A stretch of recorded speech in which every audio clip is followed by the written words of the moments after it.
Sebelum kita memasuki materi pertama, kita harus mengetahui apa itu manajemen keuangan. Nah, di mana manajemen keuangan itu adalah suatu proses perencanaan, pengorganisasian, pengarahan, dan pengendalian kegiatan keuangan dalam suatu organisasi atau perusahaan. Nah, langsung saja kita memasuki materi pertama, yaitu pengertian dan tujuan manajemen keuangan. Nah, seperti yang saya tadi jelaskan bahwa manajemen keuangan adalah proses perencanaan, mengelola, mengarahkan, dan mengendalikan aktivitas keuangan dalam suatu organisasi atau perusahaan.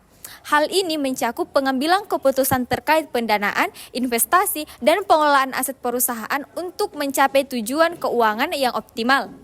Adapun tujuan dari manajemen keuangan, di mana ini bertujuan agar keuangan perusahaan tetap sehat, mendukung operasional serta pertumbuhan bisnis. Tujuan utama dari manajemen keuangan adalah untuk memaksimalkan nilai perusahaan, meningkatkan kesejahteraan pemilik atau pemegang saham. Adapun beberapa tujuan utama dari manajemen keuangan, yang pertama itu menjaga likuiditas perusahaan. Nah, di mana agar perusahaan selalu memiliki dana tunai untuk memenuhi kewajiban jangka pendek. Yang kedua yaitu memaksimalkan keuntungan, di mana melalui pengelolaan biaya dan pendapatan yang efisiensi.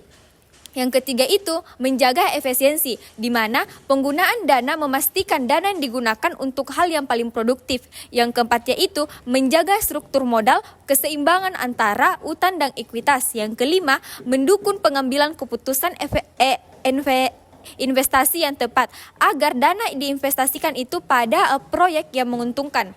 Nah, materi kedua yaitu ada fungsi manajemen keuangan. Nah, di mana fungsi manajemen keuangan adalah peran-peran utama yang digunakan untuk mengelola keuangan perusahaan secara efektif.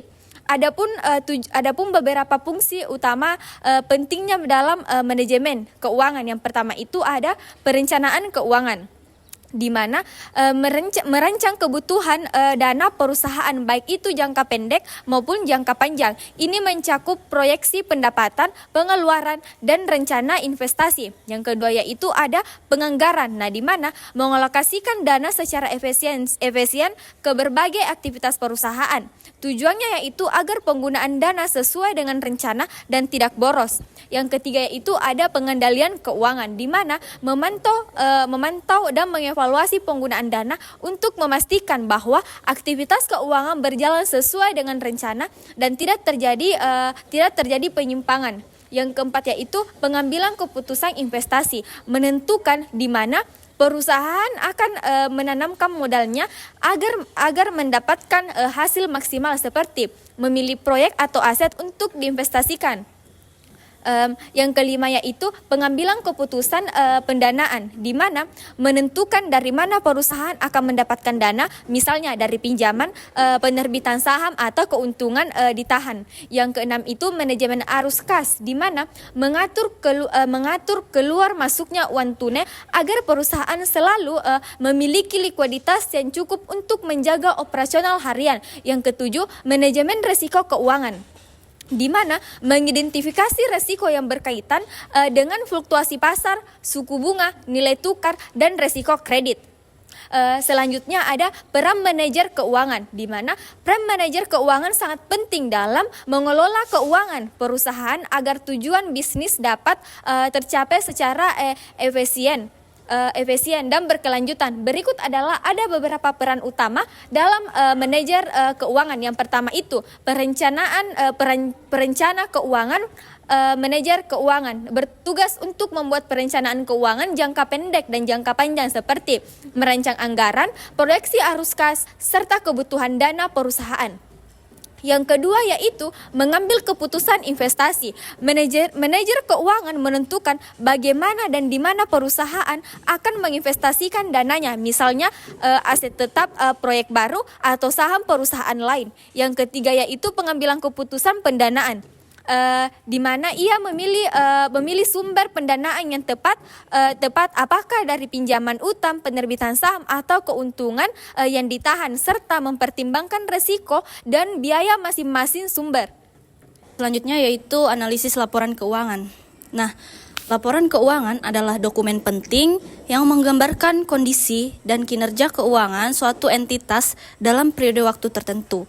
Dalam praktiknya, laporan keuangan digunakan oleh berbagai pihak seperti manajemen internal, investor, kreditor, hingga otoritas pihak untuk menilai kesehatan finansial dan potensi pertumbuhan sebuah perusahaan. Nah, 3 komponen utama dalam laporan keuangan yang paling umum dianalisis adalah neraca atau balance sheet, laporan laba rugi atau income statement, dan laporan arus kas, cash flow statement. Nah, ketiganya saling berkaitan dan memberikan gambaran menyeluruh tentang kondisi keuangan. Kondisi keuangan perusahaan dari waktu ke waktu. Selain itu, analisis laporan keuangan tidak akan lengkap tanpa menggunakan alat bantu berupa analisis rasio keuangan yang membantu menilai berbagai aspek penting seperti likuiditas, probabilitas, solvabilitas, dan efisien operasional perusahaan. Yang kedua yaitu neraca atau balance sheet. Neraca atau balance sheet adalah laporan yang menunjukkan posisi keuangan perusahaan pada suatu waktu tertentu. Dalam neraca terdapat 3 elemen utama yaitu aset, liabilitas, dan ekuitas. Aset menggambarkan segala hal yang dimiliki oleh perusahaan dan diharapkan memberikan manfaat ekonomi di masa depan. Aset ini diklasifikasikan menjadi aset lancar dan aset tidak lancar. Nah, aset lancar itu contohnya seperti kas, piutang, persediaan, dan aset lain yang dapat dikonvensi menjadi kas dalam waktu 1 tahun. Sementara itu, aset tidak lancar yaitu seperti aset tetap seperti bangunan, mesin, kendaraan, dan aset tak berwujud seperti hak paten atau goodwill. Di mana di sisi lain, liabilitas menunjukkan kewajiban perusahaan terhadap pihak eksternal yang harus dibayar baik dari jangka panjang maupun jangka pendek. Liabilitas jangka pendek meliputi utang usaha, biaya yang masih harus dibayar, dan kewajiban lancar lainnya. Sedangkan liabilitas jangka panjang mencangkup utang bank jangka panjang dan obligasi. Ekuitas mencerminkan sisa kepemilikan setelah seluruh kewajiban dikurangkan dari total aset dan biasanya terdiri dari modal di store, laba ditahan, serta unsur lain seperti surplus revaluasi aset tetap. Yang ketiga yaitu laporan laba rugi atau income statement, di mana laporan laba rugi ini adalah laporan yang menyajikan kinerja keuangan perusahaan dalam menghasilkan keuntungan selama periode waktu tertentu. Berbeda dengan neraca yang bersifat statis karena hanya menggunakan satu titik waktu. Laporan laba rugi bersifat dinamis karena menggunakan hasil usaha selama periode waktu tertentu, misalnya 1 bulan, kuartal, atau 1 tahun. Dalam laporan laba rugi, bagian terpenting adalah pendapatan yang mencerminkan hasil penjualan barang atau jasa perusahaan setelah pendapatan dicatat dikurangi dengan harga pokok penjualan atau HPP yang mencerminkan biaya langsung produksi akan memperoleh laba kotor. Dari laba kotor inilah kemudian dikurangi lagi dengan berbagai beban operasional seperti biaya gaji, pemasaran, dan administrasi hingga menghasilkan laba usaha. Setelah dikurangi dan ditambahkan dengan komponen non-operasional seperti pendapatan bunga atau kerugian selisih kurs, diperoleh laba sebelum pajak. Terakhir setelah dikurangi pajak penghasilan, maka akan tampak laba bersih perusahaan. Laba bersih ini mencerminkan keuntungan akhir perusahaan yang bisa digunakan untuk pembayaran dividen, ditahan untuk modal, atau dialokasikan ke pos lain. Yang keempat yaitu laporan arus kas atau cash flow statement, di mana cash flow statement ini memberikan informasi yang lebih detail tentang pergerakan yang terjadi di dalam perusahaan. Laporan ini sangat penting karena tidak semua pendapatan atau laba yang tercatat dalam laporan laba rugi benar-benar berwujud dalam bentuk kas.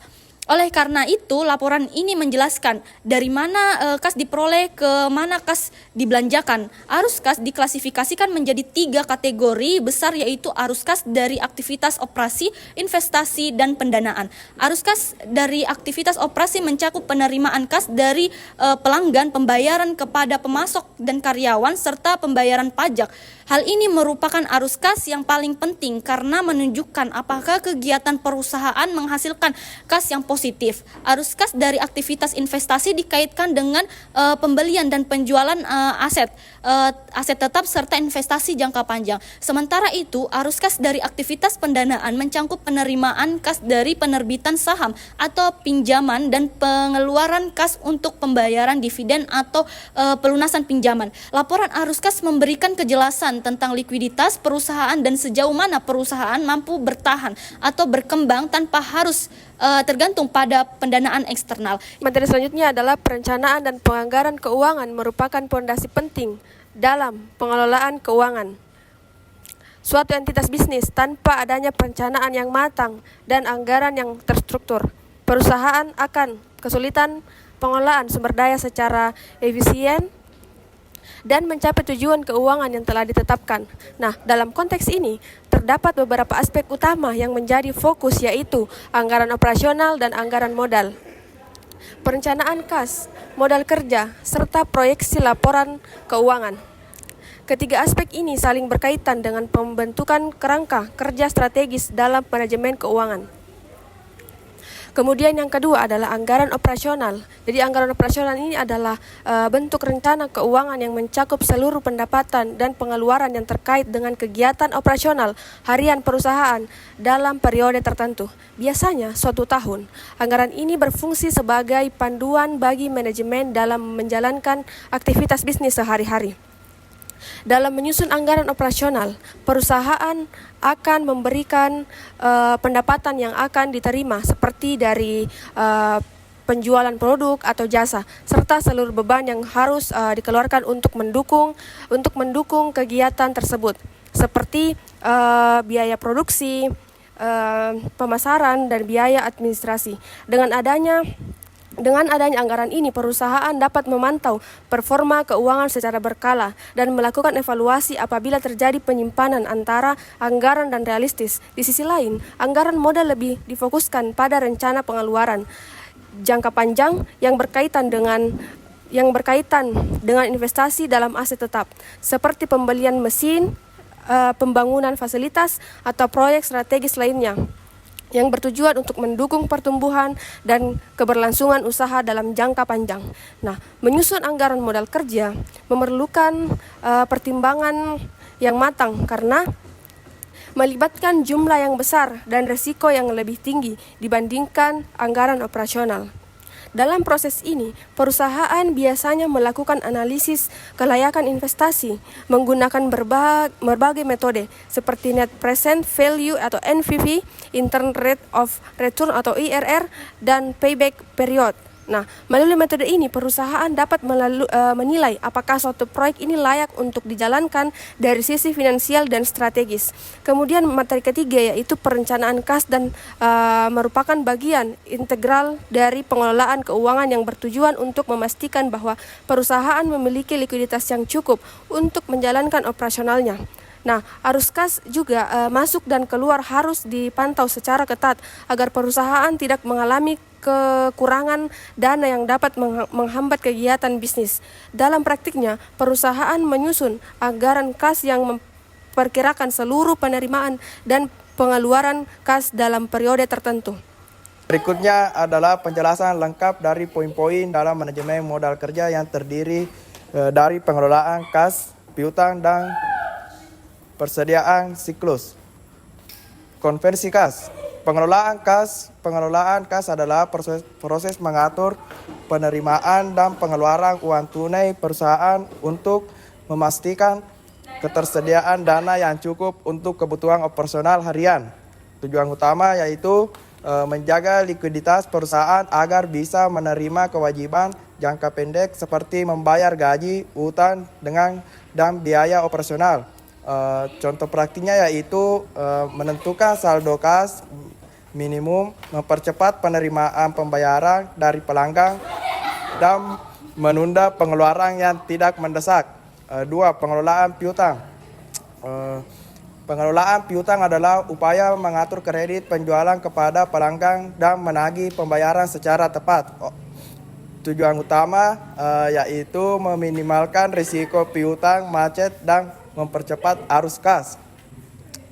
Contoh praktik yaitu menetapkan kebijakan kredit yang efektif, memberikan insentif untuk pembayaran lebih cepat dan menagih piutang secara aktif. Yang ketiga itu pengelolaan persediaan.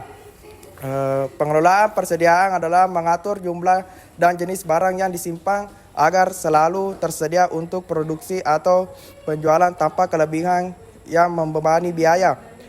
Tujuan utamanya yaitu menjaga ketersediaan barang untuk operasional sekaligus menghindari penumpukan yang menyebabkan biaya penyimpanan yang tinggi. Berikut adalah alat-alat yang digunakan untuk menghitung rasio keuangan. Yang pertama, laporan keuangan. Adapun fungsi dari laporan keuangan ini adalah sumber data utama dalam analisis rasio keuangan. Semua angka yang digunakan dalam menghitung rasio diambil dari laporan keuangan. Nah, jenis laporan keuangan ini yang digunakan adalah neraca. Memberikan informasi tentang posisi aset, kewajiban, dan ekuitas perusahaan pada suatu titik waktu. Laporan laba rugi menunjukkan pendapatan beban dan laba atau rugi bersih dalam suatu periode akuntansi. Laporan arus kas menyajikan arus masuk dan keluar kas dari aktivitas operasi, investasi, dan pendanaan. Peran utama, tanpa laporan keuangan, perhitungan rasio seperti rasio return on asset atau debit to equity, rasio tidak bisa dilakukan. Nah, yang kedua, kalkulator. Adapun fungsinya, kalkulator digunakan untuk melakukan perhitungan secara manual atas rasio-rasio keuangan, terutama dalam analisis sederhana atau untuk pembelajaran dasar. Adapun kelebihannya adalah mudah digunakan dan praktis, cocok untuk perhitungan cepat, misalnya dalam wawancara kerja atau ujian. Dan kekurangannya itu rentan kesalahan manusia, human error, tidak efisien untuk data besar atau banyak perhitungan. Yang ketiga, Microsoft Excel atau spreadsheet. Adapun fungsinya adalah alat ini paling umum digunakan dalam praktik analisis keuangan modern. Kelebihannya itu dapat menghitung berbagai rasio secara otomatis dan menggunakan rumus, formula. Bisa menampilkan tabel, grafik tren, serta dashboard filosofi data. Pengelolaan data historis, adapun contohnya rumus di Excel ini adalah return on equity, return rasio, dan aset.